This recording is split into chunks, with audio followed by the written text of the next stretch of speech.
I am VCMR with an IQ of 3000, which is about the same number of subscribers this channel will have in 3 million years at this rate. Having completed my reviews of Blackadder, I decided to review Red Dwarf. Seeing as there's quite a few episodes of Red Dwarf, I thought I'd do them one episode at a time. So here is a compilation of the entire Smegging Series 1 episode reviews.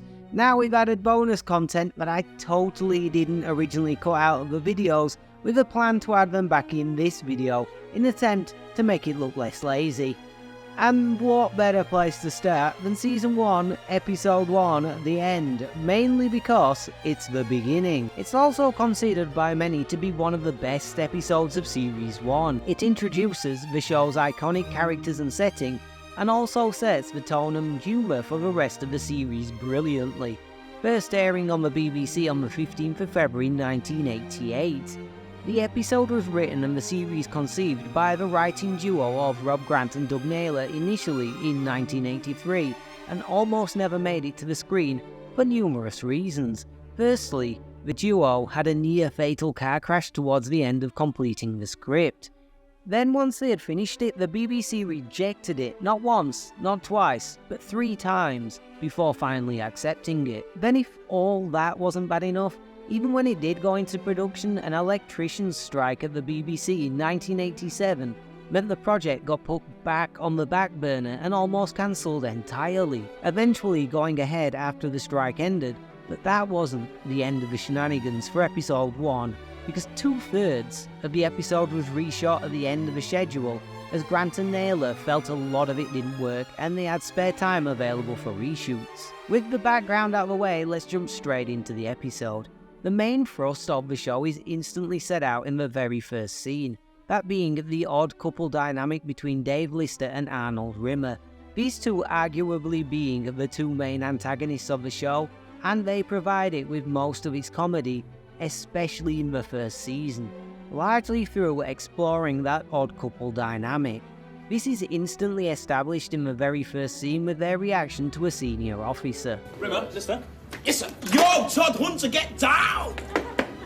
Basically, Lister is a slobbish, lazy, but lovable character, while Rimmer is the polar opposite of that, being an uptight, neurotic and self-absorbed smeghead.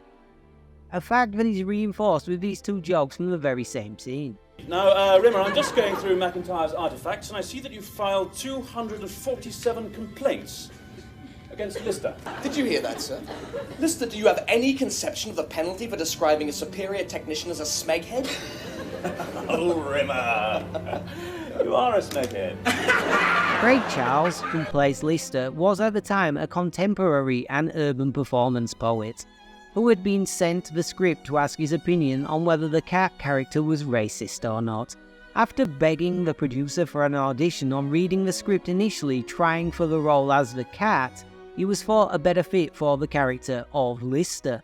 Chris Barry, who had worked with Grant and Naylor on their radio show previously, was considered for both Lister and Rimmer before eventually being cast as Rimmer. I think they made the perfect choices here, as Barry is the perfect embodiment of the stuck-up British middle-class tryhard in the way he looks and acts on screen, especially the sneering way he looks down on Lister. Craig Charles is also perfectly cast as the northern down-to-earth working-class man, being the very picture of the stereotype that the middle-class smegheads that Rimmer represents in the show would have in their minds in real life.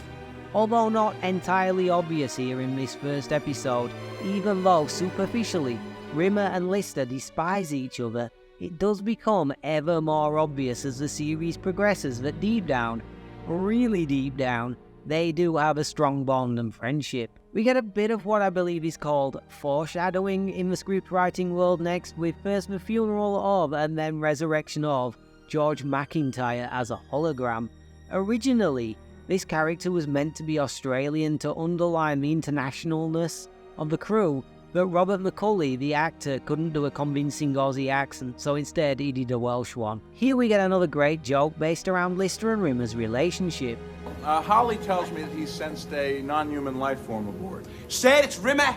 Following this, the episode moves on to what will become a running joke throughout the entire run of the show. Rimmer's constant attempts at social and career advancement that are constantly and almost instantly kiboshed by his own neuroticism and incompetence. We then get our first intro to the cat character, who is in fact a normal cat called Frankenstein. Apparently this scene was difficult to shoot, as Craig Charles's ballsack kept falling out of his shorts and the cat kept attacking them rather than looking at the picture of Fiji. The cat is contraband, so Lister is summoned to the captain's office, where we get our first glimpse of Christine Kachansky, Lister's long-term love interest, who shows up very sporadically and is played by numerous actresses over the years. Here she's portrayed by the new wave singer Claire Grogan. We also get one of the best jokes of the episode here. Do you have a cat? No. Have you got a cat? Just underlining the cheeky, almost naive charm that Lister possesses, because he refuses to give up the cat, he is placed in stasis for the rest of the trip, which is 18 months. And then, on being released 3 million years later, is told this by Holly the computer. They're dead, Dave. Who is? Everybody, Dave. Holly was initially a purely voiceover character, but the actor Norman Lovett convinced Grant and Naylor he should be a disembodied head on screens around the ship, and this was added in the reshoots they did at the end of the production. Holly is another major character from the first season, being a dim-witted, somewhat slightly insane super genius of an AI, but as he himself says, has gone a bit peculiar after 3 million years on his own. Rimmer is then reintroduced as a hologram, and on being asked what death is like, he responds in typical hilarious understated fashion. Death? It's like being on holiday with a group of Germans. Before the episode ends, we are introduced to the last of the 4 main characters and cast of this series, with Danny John-Jules as the cat, a member of a humanoid cat species who evolved from Lister's cat. He's vain, flamboyant, dumber than an unripe mango, and with an entirely over-the-top feeling of his own self-importance. So basically he's a cat, which you can see in this joke here. Uh-oh. Better make myself look big. Again, perfectly cast with Danny John-Jules, who, like everyone else in the cast, had no prior acting experience, having been a dancer prior to the show, turning up 30 minutes late for his audition, being entirely unconcerned about it, whilst wearing his father's zoot suit. He looks and acts the part perfectly, giving off that cat-like vibe of I'm too cool for this shit. The episode then ends with Lister ordering Holly to set a course for Fiji, where he can open his dream farm, which is another running gag that crops up several times in this episode, and several more times in future ones. Beyond introducing the characters and the basic premise, the first episode also shows us the setting. That being the eponymously named mining vessel Red Dwarf, whose exterior is prominently featured in a very impressive large model in the opening credits. The interiors are all very grey and made to look like a submarine in this first season. I suspect more because the budget wouldn't stretch to anything else than for aesthetic reasons. In other words, yeah, the sets look very cheap even for British TV in the 80s, as do the uniforms that are a fascinating mix of beige and browns. Beyond the cat, this first episode is not a feast for the eyes visually. It is also unusual in that it has a large number of guest stars, not including the ones previously mentioned. We also get Mac McDonald as Captain Hollister, an American actor I've never seen anywhere else but in Red Dwarf, almost certainly cast here to outline the fact that Red Dwarf was an international ship. Mark Williams, who later went on to appear in the Harry Potter franchise, also appears as Lister's best friend and all-round doofus, Peterson. The first episode of Red Dwarf does a brilliant job of introducing the main cast of characters, their dynamic, and how that is going to drive humorous situations, having numerous laugh-out-loud moments that even 35 years after first airing, and several viewings on my part, are still hilarious. The JMC Red Dwarf is the location for all 6 of Series 1's episodes, a vast mining vessel spanning 6 miles long, 5 miles tall and 4 miles wide, with over 2,000 floors. It has a few unusual prominent external features. Firstly, the front ram scoop. I actually thought was used to collect rocks to mine, that is actually used to collect hydrogen from space and funnels it towards the ship's engines, meaning in theory, Red Dwarf can run forever without running out of the source of fuel. It also has a large asteroid embedded in its side. The source of this asteroid has some bones of contention, however, with Rob Grant saying it was constantly mined by the crew of the ship, which makes it sound like it was placed there intentionally, with early concept drawings actually making it look like Red Dwarf was even built around it. However, later models of Red Dwarf and the novel Infinity Welcomes Careful Drivers make it seem like it was embedded accidentally, with the model showing several smaller asteroids around the large one and impact damage to the side of the ship, and the novel suggesting the asteroid is actually a small moon that impacted the ship after being attracted towards Red Dwarf by the ship's gravity. So, much like the ship's original population, which is either 169 people, 1,169 people, or 11,169 people, depending on which source you use, we have no actual idea as to what the actual answer is. Which brings us to episode 2, Future Echoes, which is notable for the first appearances of several things that will go on to become staples of this show. The first of which is the very first thing we see with Holly recapping the show's premise and the events of the series so far. This was added as the writers Grant and Naylor felt the script for this episode and the premise of the show in general was incredibly confusing, with the director Ed Bye and the cast taking quite some time to get their heads around the concepts in the script. So as to not confuse the audience, they thought they'd add the Holly recap segments before every episode to refresh them on what was happening. Although this was the 4th episode filmed, it was aired second on the 22nd of February 1988, as the producers felt it introduced the fact this is a sitcom that deals with real scientific theories the best out of the 6 episodes. Another thing that will go on to become something of a running gag also makes its first appearance here at the end of the recap, when Holly makes a joke about his IQ of 6,000. I am Holly, the ship's computer, with an IQ of 6,000. The same IQ as 6,000 PE teachers. Following the recap, we get more of the odd couple dynamic between Lister and Rimmer, with Rimmer going for a morning jog, whilst Lister desperately tries to get coffee out of the dispensing machine who now has a voice. This being Tony Hawks. Not that Tony Hawks, this Tony Hawks, the British author and comedian. We then get another joke about how much of a pathetic smeghead Rimmer is when he tries to bully Holly, and as a result, Holly does this to him, with Rimmer confidently telling Lister he likes his hair like this because... It may look ridiculous to you, Lister, but I like it like this. Makes me feel like a man. This episode also really highlights the comedic chemistry that Chris Barry and Craig Charles have, and this scene is one amongst many that really show it off, with Barry really being able to convey being both smug and self-confident, all whilst at the exact same time oozing being a pathetic loser, and Craig Charles as Lister leading him brilliantly to the punchline of the joke, which is almost always that Rimmer is a pathetic smeghead. It is at this point that we get the first introduction of Talkie Toaster, voiced by the American entertainer and illusionist John Lenihan for this episode. A somewhat recurring character who is an annoying, monomaniacal, super-intelligent toaster. It's explained in the second Red Dwarf novel, Better Than Life, that he was purchased by Lister whilst on planet leave for £19.99 plus tax, along with Frankenstein the cat and Lister's robotic fish, who also make numerous appearances in this episode. Although not readily apparent in this appearance, even though he is nominally more intelligent than Holly, he has only one purpose in life, and this is to get people to eat toast. Oh, and he is also a fantastic singer. It is at this point in the episode that the real plot starts, with Red Dwarf about to break the light barrier and travel back to Earth.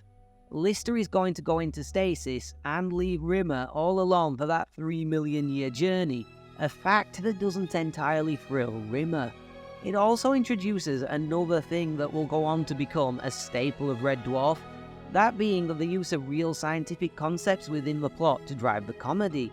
This week it is time dilation, a scientific concept outlined as part of Einstein's theory of relativity. Now, I am nowhere near clever enough to explain this theory, but thankfully Holly is. You're seeing future echoes. Didn't I explain this to you? Consequently, you're catching up with things you're about to do before you've actually done them. Look, we're travelling faster than the speed of light. That means by the time we see something, we've already passed through it.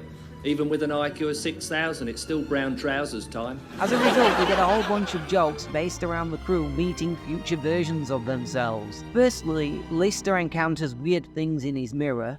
Then he and Rimmer have an out-of-sync conversation before Rimmer re-enters and makes the conversation Lister just witnessed actually happen. Split-screen effects were used to create the effect of having Rimmer leave and enter the shot at the same time, with Charles and Barry acting together, then Charles acting to thin air once Rimmer leaves. Rimmer re-entering the room was then added in post to complete the effect. They also discover a brand new Polaroid of Lister clutching two babies, which convinces the pair that Holly is in fact correct about the future echoes. Soon after an explosion rocks the ship, Rimmer claims to have seen Lister die horribly in another glimpse of the future, something he obviously takes great delight in. In an attempt to prove that he can prevent his death, Lister races to stop the cat breaking his tooth, something they'd witnessed previously he had done. Lister thinks the cat broke his tooth eating one of his robo-fish, but instead it is in fact Lister stopping him eating the fish that breaks his tooth. It's like a timey-wimey paradox of broken teeth. We also get the cat singing this in this scene. Yeah, yeah, I'm gonna eat you little fishies.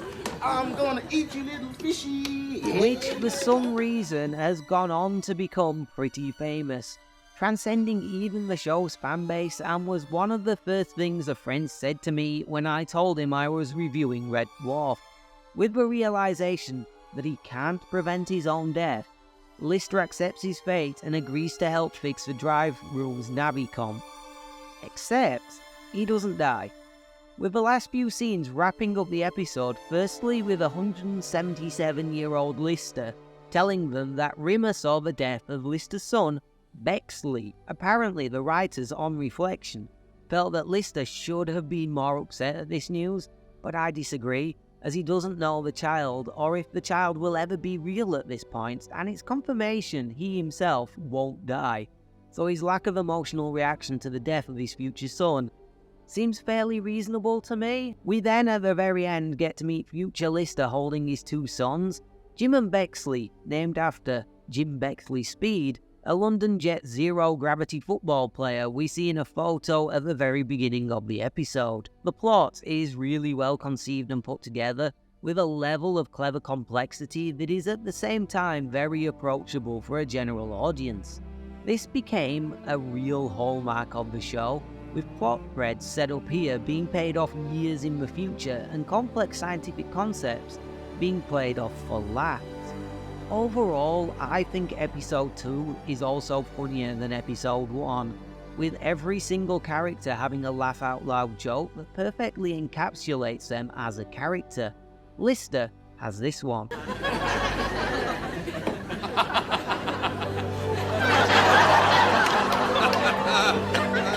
Showing just how dumb and slobby she is.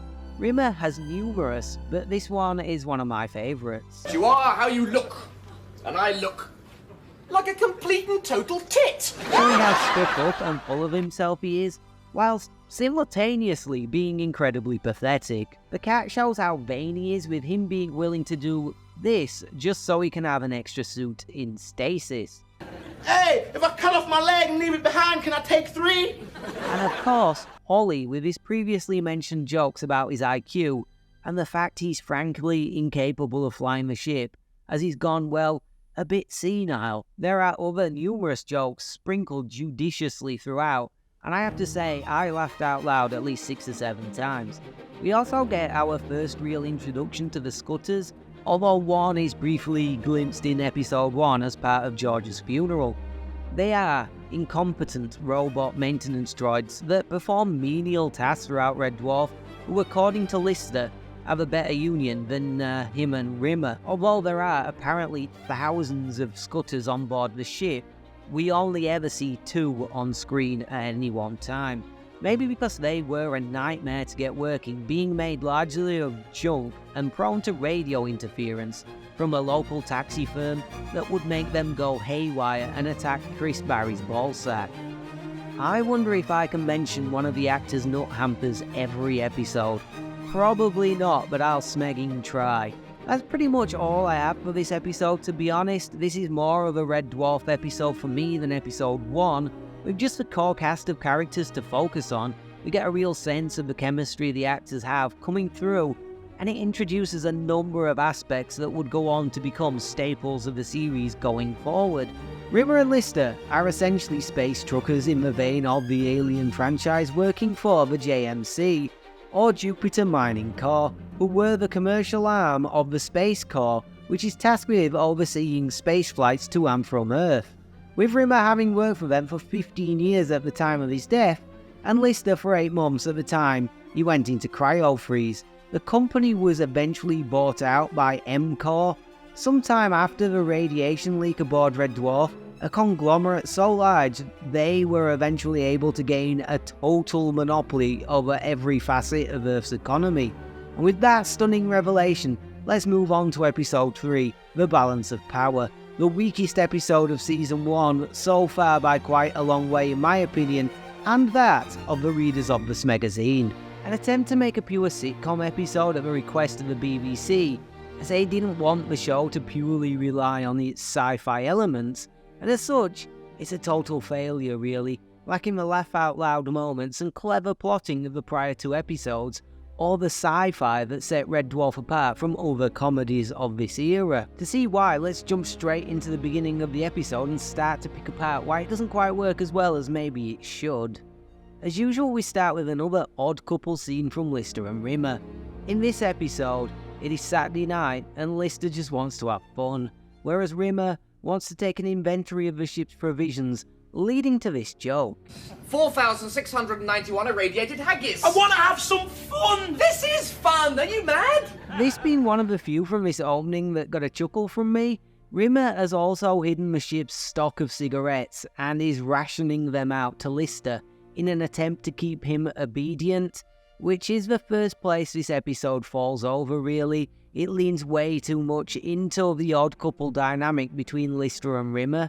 As a result, most of the jokes in this episode revolve around Rimmer and Lister's personalities, which is funny enough to get a chuckle once or twice in a normal episode, but starts wearing thin when you hear a different flavour of the same joke 10 times in 20 minutes. The next scene again isn't particularly or at all funny, with Lister reminiscing alone about better times with his pals in the ship's disco. We see the return of Olaf Peterson, once again played by Mark Williams, who would go on to find fame and fortune first with The Fast Show, a comedy sketch show that aired on the BBC in the mid-90s, and then with the Harry Potter franchise. The problem with this scene is it's not exactly a laugh-out-loud situation.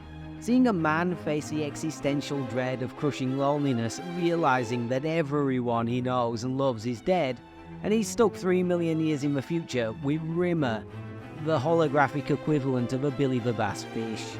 We do, however, find out why Holly chose Rimmer of all the people he could have chosen to bring back as Lister's companion when he says this. I brought Rimmer back because he's the best person to keep you sane. He's the person you knew best, over 14 million words in all. Holly, 7 million of those were me telling them to smeg off, and the other 7 million were him putting me on report for telling them to smeg off. This leads to Lister demanding Rimmer allow him to swap his hologram for Christine Kachansky's, because he regrets only ever having had 173 words with her instead of a proper relationship, which of course Rimmer refuses as he quite rightly fears never being turned back on again. It's another scene that revolves around the general obnoxiousness of Rimmer and his odd couple dynamic with Lister, with him introducing the concept of a white and black card conversation system. Again, not particularly funny, and a lot of this was actually cut in the remastered editions. This all leads to Lister deciding he is going to take the officer's exam so he can outrank Rimmer and order him about. Now of course there is a long-running joke in Red Dwarf about Rimmer's continued failure to pass any and all exams, and that's brought up earlier in this episode. No, I haven't got time. I'm taking learning drugs and all I'm memorizing for this conversation. They're illegal. Where's my revision timetable, Lister? It's Saturday night. No one works Saturday night. You don't work This any is a twofer running joke, in fact, because of course, even when cheating, his absolute incompetence causes him to fail. It also leads on to one of the funnier jokes, when Rimmer discovers Lister taking learning drugs and demands to know where he got them, so he can dob him into the authorities, with the obvious but still incredibly funny reply being, Arnold Rimmer, his locker, this morning. Rimmer soon discovers that Lister is in fact going to take the chef's exam, which is much easier to pass and would still mean that Lister would outrank him if he passed it. Now, while all this has been going on, Rimmer's holographic drive has been glitching out and he ends up with Peterson's arm. These glitches lead to two great bits of physical comedy when this happens. Oh, look at that. I've outwitted him. He's given up. Look, he's given up. And another when Rimmer pretends to be Kachansky in an attempt to make Lister fail the exam, and this happens when he transforms back. Holly, this is not my breast. There's no rush, Holly. These are both pretty amusing and highlight the show's strong use of physical comedy, with the Kachansky joke being the only laugh out loud moment for me in this episode. We close with Lister claiming he has passed the chef's exam. How did I do, Mr. Lister, sir? Which, seeing as he says this earlier, It's not that good. It was supposed to be roast beef. is obviously quite a dubious claim. The cat has his own somewhat plotline centered around him finding things and eating too much. It isn't particularly funny, and I don't have much to say about it beyond the fact, in season 1, they really only had 3 jokes for the cat. He likes looking at himself in a mirror, he finds things, and he's really dumb. I'm so glad they developed his character in later episodes and seasons. That's basically it for episode 3, by far the weakest of series 1 for me so far. Not unwatchable, with a few chuckles and laughs, but it does lack the clever plotting and sci-fi elements that all the best Red Dwarf episodes have, with the jokes being a little bit repetitive in nature as they are slight variations on the same joke essentially. There's no real character development or growth. In fact, in the cat's case, it's quite the opposite, and the existential crisis that Lister faces is frankly just sad rather than funny. Holly has very little to do, and Rimmer, who straddles the line between obnoxious smeghead and pathetic but sympathetic loser at the best of times, strays a little bit too far into obnoxiousness for my taste. It's not uncommon for shows to invent vulgarisms rather than using actual swear words, because that kind of thing was frowned upon in the 80s.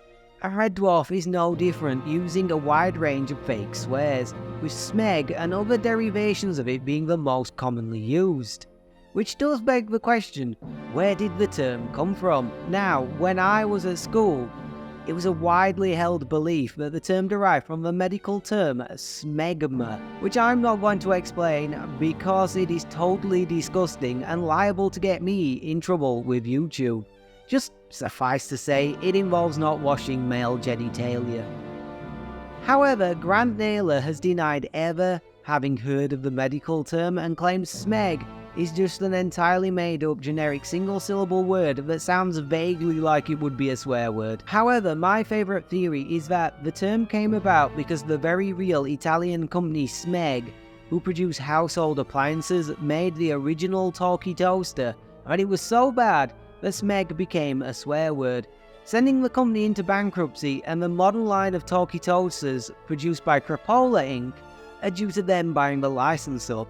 Talking of Talkie Toaster, he makes an appearance in episode 4, Waiting for God, one of my personal favourites of this series, even though it is generally considered to be one of the weaker episodes by the fine readers of the Smegazine. The TLDR for why I love it, it has 2 plotlines both great for their own reasons and greatly expands on the lore of the cat's species. Both Rimmer and Lister get some character development and a plot of their own.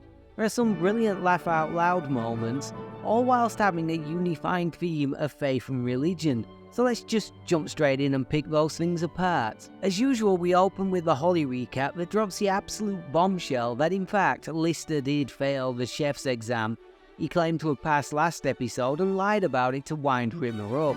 Originally, this was going to be a tertiary plotline that was relegated to the Holly wrap-up due to pacing with the episode already having 2 main plotlines. The first scene is the first time in this series we don't get both Rimmer and Lister together at the opening of an episode, with Rimmer appearing with Holly on the bridge so he can listen to the captain's confidential personnel reports. Delighting in the fact Captain Hollister thought Lister was a lazy slob who is going nowhere, far less enthused when he discovers that the captain described him like this. Astoundingly zealous, possibly mad, probably has more teeth than brain cells. Which, let's be honest, is the perfect summing up of Arnold J. Rimmer. This scene also sets up Rimmer's plotline with him discovering an unidentified pod he is convinced has a beautiful 6-breasted alien woman of the so-called alien species he has invented inside, who will be able to restore his corporeal form. We as an audience, however, discover pretty quickly that what he has actually discovered is a Red Dwarf garbage pod, which makes his excitement and aggrandizing even funnier. This plotline is great for a few reasons. Firstly, it references the movie Aliens, with the pod being placed in quarantine, and Rimmer even makes reference to Lister potentially being attacked by a facehugger when he enters the quarantine chamber. Lister blowing his lips up against the glass and leaving a trail of saliva as he collapses to the floor was actually an improv by Craig Charles in rehearsals, and the writers included it in the script as they liked it so much. We also get to find a little bit more out about the backstory and character of Rimmer, such as he's been employed by the Jupiter Mining Corp for 15 years, failed the engineer's exam 11 times, and he's the kind of anally retentive monster who does this. You've got no right to go through my wardrobe. You keep your underpants on coat hangers, don't you? Oh, and in fact, he's almost certainly a virgin. 6 breasts! Imagine making love to a woman with 6 breasts. Imagine making love to a woman. Holly even gets a cracking one-liner in at Rimmer's expense. It's one of our Red Dwarf garbage pods with, like, the writing burnt off in places. Why didn't you tell him? Well, it's a laugh, isn't it? And the reveal of the Quagar! and Rimmer's ultimate stupidity is also hilarious. Allegedly, the original ending had Rimmer discover that the pod is Red Dwarf's garbage and angrily shout at Lister for not telling him. However, they did decide to rewrite it to the current ending, and I personally think this was a much better way to go, as it results in the perfect Rimmer plotline that allows him to slowly hoist himself on his own petard in hilarious fashion. This plotline also fits in with the overall theme of the episode of Faith and Religion, with the atheist Rimmer having blind faith in this alien species he has invented in his own mind. Lister also gets his own plot that sets out the backstory of the cat species. For a start, Lister is the god of Felis Sapiens, except they call him Cloister the Stupid, with his dream of moving to Fiji to open a donut and sausage diner mentioned in episode 1, becoming Funchal, the cat's idea of heaven. Holly reveals that the cats fought various holy wars over the reading and interpretation of inconsequential details within the sacred text, to the point they had a whole war over which colour sacred hats they should wear, red or blue, both sides being wrong as they should have been green. There's actually a bit of a flub whilst Holly is explaining this war, as both sides are actually wearing red hats. Except for the infirm, the stupid and the dying who were left behind, the entire cat species split between 2 rival religious factions, left on different arcs to follow the sacred star charts, which are in fact Lister's laundry list. We also get to meet the only other remaining member of the Felis sapien species on board Red Dwarf when Lister goes in search of the cat inside Supply Pipe 28. Where he finds a priest of a Red Hat faction who was left behind because he was blind. The actor Noel Coleman plays the priest and apparently had trouble getting his lines right as he was unfamiliar with the vernacular used and the script was constantly being rewritten. The character is notable for being the only other life form other than the cat and Lister aboard the ship after the accident during Series 1, but having one white hand and one black hand meant to mimic the fact cats often have different patches of coloured fur, and being the only other member of the Felis sapiens species bar the cat we would see on screen until 2020's made-for-TV movie The Promised Land. The priest has somewhat lost his faith after so many years of wearing the holy custard stains and the sacred gravy marks with no sign that his god exists, so wants a cat to burn his sacred red hat. Just as this is happening, Cloister the Stupid himself enters and returns the faith to the priest right before he drops dead, thus concluding this plotline. It isn't as amusing as the Rimmer one, but I love the backstory it creates for the cat and his species. It's really fun and interesting, which is all the more important because the cat continues to be a three-job character. Hell, in this episode, they managed to get all three jokes into one. Investigating this, investigating that, general investigation. This is my shiny thing. And if you try and take it off me, I may have to eat you. This plotline also successfully skewers and satirizes religion, complementing Rimmer's plotline and the theme of faith.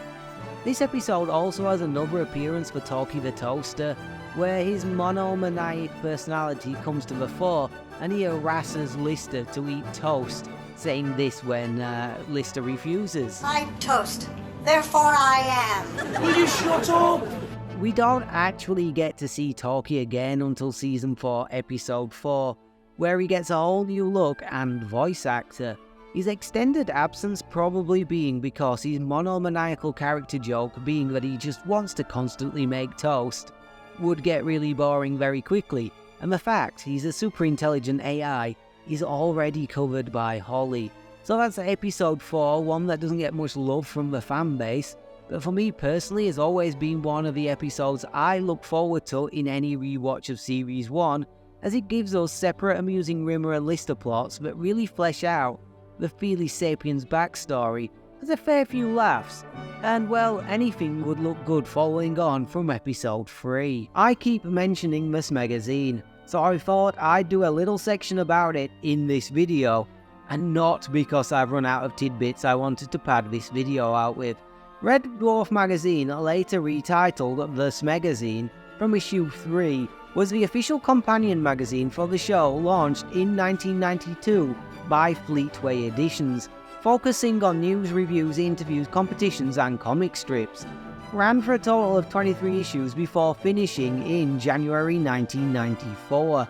The comic strips were interesting in that the holograms were all pictured in grayscale, something that Naylor and Grant apparently requested as they wanted this for the show, but were unable to do so as the technique required on film was prohibitively expensive. Talking of holograms, Episode 5, Confidence and Paranoia, has a bombshell ending that revolves around just that very thing. The third episode in a row where the fine readers of the Smegazine, when asked, ranked this as one of the worst episodes of Red Dwarf, and much like Episode 4, Confidence and Paranoia, isn't all that bad really if you ask me. You get an entertaining Lister-centric plot with a very intriguing sci-fi premise that sets up the season finale, a little bit more character backstory and development, with more than a fair few laughs. So let's just jump straight into the review and take a look back at it all. Much like last week, we open on the bridge, this time with Lister watching a film being constantly interrupted by a very bored Holly, as he has read every single book in existence. And the worst book ever written is apparently Football, It's a Funny Old Game by Kevin Keegan. which seems a little harsh when those pulp romance novels my nan used to read exist. In an attempt to keep himself entertained, he asked Lister to delete the portion of his memory banks that contains the Agatha Christie novels, which Lister does using a Commodore 64. Cue much bemusement from Holly as to exactly what Lister has just done. I've done it. Done what? Erased Agatha Christie. Who's she then? This leads to him spending the rest of the episode being obsessed with the Poirot novels, and not much else really. The next scene sees Lister once again being interrupted, this time by Rimmer, with this setting up the main plotline for this week's episode, one that has an interesting sci-fi premise of a mutated space flu that causes the sick person's fever dreams to become real. This all comes about because Lister went to the officer's block earlier that morning to go look at Kochanski's dream recorder, and Rimmer replies he hadn't quite gotten around to decontaminating it yet. The dream recorder showed she dreamt about Lister 3 times, giving him hope she also had feelings for him, rekindling his need to turn her hologram on, something we've seen him want in prior episodes. A thought that Rimmer instantly shoots down with one of the funnier comebacks. Rimmer, you don't know what love is. Oh, yes, I do, Lister. Love is a device invented by bank managers to make us overdrawn. And when further pressed about love, replies with one of my favourite Rimmerisms so far. No, Lister, what makes us different from animals is we don't use our tongues to clean our own genitals. Rimmer's cynicism about love probably being a result of the fact he's only ever slept with one woman who was suffering from a concussion and thought he was someone else called Norman. This little tidbit shoots down my assertion he was almost certainly a virgin in last week's review, as he did in fact have sex with boxing champion Yvonne Magruder on March the 16th from 7:31 to 7:43 PM, including the time it took them to eat a pizza afterwards. Something I'd misremembered as him lying about not being a virgin, but he actually lies about when he lost his virginity, and that's an entirely different story, so I guess subscribe if you want to see that review when I eventually get around to making it. It is at this point that Lister becomes incredibly sick and starts to hallucinate, only problem being his hallucinations become real. First we see fish falling from the roof of the sleeping quarters, then we see the mayor of Warsaw spontaneously combust, then Lister's own confidence and paranoia manifest as human beings. Apparently the 2 hallucinations of the mayor and fish are based on real-life historical occurrences that Rimmer mentioned earlier in the episode to Lister. These, I'm sad to report, didn't actually happen in real life and are inventions of the writers of the show. Although fish falling from the sky is a real phenomenon, just not one that happened in Burgundy. The mayor, except Lister, is though the first human to step foot on Red Dwarf in 3 million years. The actor was on screen for such a short period of time, he went uncredited, and on the DVD commentary, even the actors say they can't remember who he was, joking it might have been the late great Robbie Coltrane.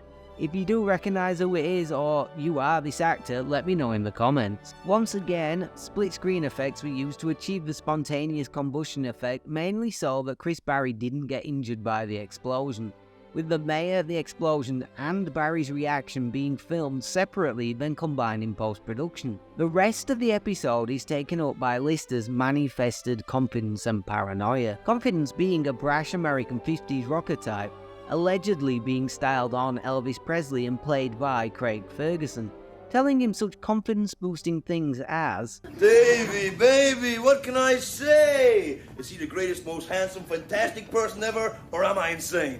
You're insane. And my own personal favourite, Hey, oxygen's for losers, come on! This actually leads to his demise when he removes his helmet outside the ship, when he and Lister go in search of the data disk Rimmer has hidden in an attempt to stop Lister turning Kochanski's hologram on.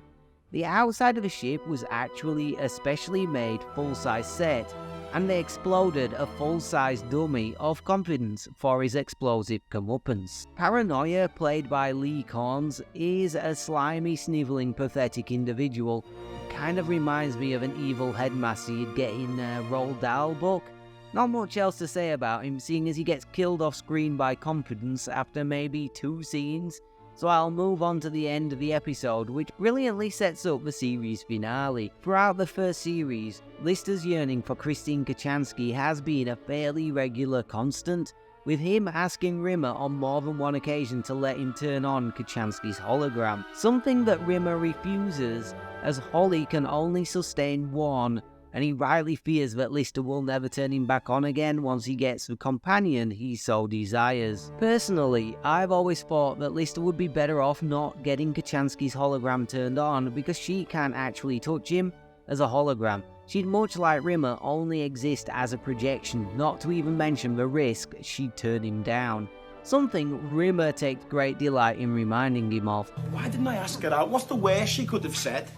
She could have said, no, you're a filthy, stinking, loathsome, disgusting object. I wouldn't be seen dead within a plague pit. This storyline ends for now with Rimmer getting the upper hand over Lister when Confidence comes up with a plan for Holly to sustain 2 holograms, and Rimmer has swapped the discs for a copy of himself when Lister turns what he thinks will be Kachansky on. Originally, this was going to be the cliffhanger ending of Series 1, but due to the electrician strike that had delayed production on the show earlier in its run, Grant and Naylor discarded an episode titled Body Snatcher, where Rimmer stole body parts from Lister to create a new body for himself, in favour of writing a new finale. All whilst this is going on, the cat gets what for him in Series 1 counts as character growth, because now he's also incredibly selfish, which is admittedly very cat-like. We see this when he refuses to stop eating his food to help Lister, who has collapsed, and then brings Lister gifts of already eaten fruit. He does, however, get one of the funnier lines of the whole episode when he says this. Hey, this has been a good day.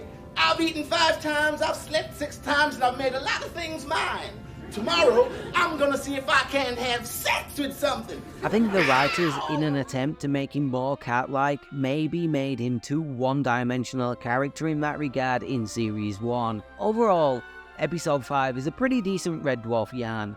The sci-fi premise of a virus that manifests hallucinations into reality is a really good one, and they exploit it fairly well here, although I think they could have gone a little bit darker with what Lister actually manifests. It also concludes the Kachansky hologram narrative in a satisfying manner, with an unexpected turn that sets up the final episode. We get to see that Rimmer, even though he is a Smeg head of the highest order, does actually like and care for Lister when he desperately tries to get the cat to help him save him, which is something that the show leans more heavily into as the years go on. There's also a nice sprinkling of laugh-out-loud moments throughout to keep you entertained.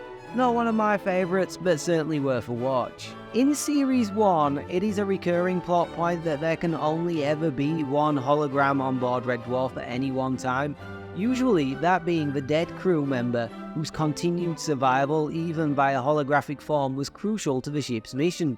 After the Rimmer-induced accident kills everyone on board, that person is Arnold J. Rimmer, mainly because Rimmer is a complete Smeg head and he's hidden the files required to replace him. But this does beg the question, why only one hologram? Well, the answer is pretty simple. Maintaining one hologram with its personality, memories and real-time projection took up as much energy per second as lighting Paris for a year. As we just saw in episode 5, they do manage to produce 2 holograms by rerouting the ship's power, as it is no longer required to sustain the ship's original complement of crew, but that goes horribly wrong, as we will see in episode 6, Me Squared, an episode with the intriguing premise of what would happen if you could meet yourself and ask that question of one of the most neurotic people in the universe, Rimmer. We also start to see that actually, Lister and Rimmer are grudgingly friends. So as always, let's jump straight into the episode and unpack it all. We have an A plot and a B plot this week, with the A plot revolving around Rimmer and his clone, the B plot being an homage to Citizen Kane and revolves around Rimmer's last words. 5-9. It's an emergency announcement. We follow on from finding Rimmer had tricked Lister into duplicating him from last week, with Rimmer moving out of Lister's quarters and planning on moving in with his clone. This starts our A plot. The entire scene being all about them bashing out how horrendous it was to live with the other. Rimmer saying this about Lister. Everything you ever did was designed to hold me back and annoy me. Like what? Swapping my toothpaste for a tube of contraceptive jelly? Then Lister replying with this. I'm talking about playing your self-hypnosis tapes all through the night, learn Esperanto while you sleep. We both got the same benefit. Yeah, neither of us got any sleep. It's another riff on their odd couple dynamic. One that thankfully the rest of the episode spends some time expanding on and clarifying as to just how much Lister and Rimmer do actually care for each other in their own very special subtle way. Firstly, we see that the two Rimmers aren't exactly enjoying each other's company trying to one-up each other at every step during exercise, sleeping, studying, and even redecorating the halls of Red Dwarf. The Rimmer squared effect was once again achieved via split-screen techniques, with Barry doing one take, then crossing the set and doing another, then splicing them together in post. We also see that Lister, although initially he seems excited by Rimmer's absence, is actually a little bit lonely without him, and ends up competing against himself to see which coloured gum he can blow the biggest bubble with. Hell, he even cleans his socks up. We also get the best Holly scene of the whole series when he pranks Lister by telling him Norweb the electrical company are chasing Lister because You left a light on in the bathroom. Got a final demand here for £180 billion. £180 billion? You're kidding? April Fool. the way the Tories are going, everyone will owe 180 billion quid a month, so Dave would be getting off lightly if you ask me, for 3 million years of Lecky. Of course, having two Type A Rimmers culminates in them having a massive slanging match, hilariously screaming abuse at each other, with original Rimmer having possibly one of the greatest comebacks ever. Stop your foul whining, you filthy piece of distended rectum! Chris Barry is excellent throughout this series, but I think this episode in particular highlights how good a comedic actor he truly is, with him having both brilliant line delivery with a very understated physical performance that sells the emotional state of his character in an amusing way. As a result of this heated exchange, Rimmer slinks back to Lister and in his usual hilariously understated fashion explains the situation by saying, "There's no point in concealing it anymore. Rimmer and me, we've had a bit of a tiff." All of this, of course, results in one of them having to go, with Lister deciding the original Rimmer will be turned off when he eeny meeny miny mows it. Except it's all a cunning trick by Lister to get Rimmer to explain the meaning of his last words, with the mystery surrounding them being the episode's B-plot. It turns out, Rimmer being the most narcissistic Smeghead alive, he got Holly to make him a video recounting his moment of death, which Lister discovers and watches, seeing that Rimmer's last words were gazpacho soup, as a snow globe falls off of Captain Hollister's desk. Rimmer's death is of course an obvious homage to the Orson Welles classic Citizen Kane.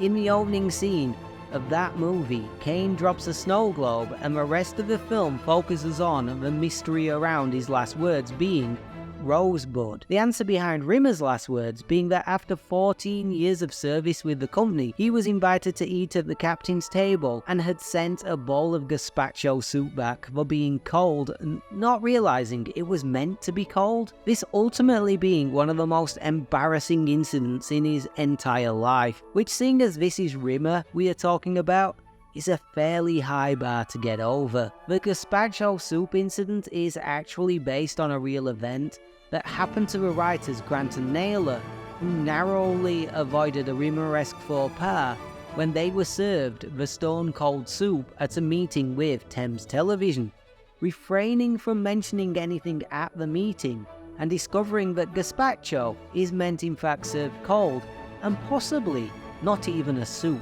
Lister had of course already turned the Rimmer clone off and promises Rimmer he will never ever mention the gazpacho soup incident again, with the episode and the series ending with this line: "Let's go for another drink." Super.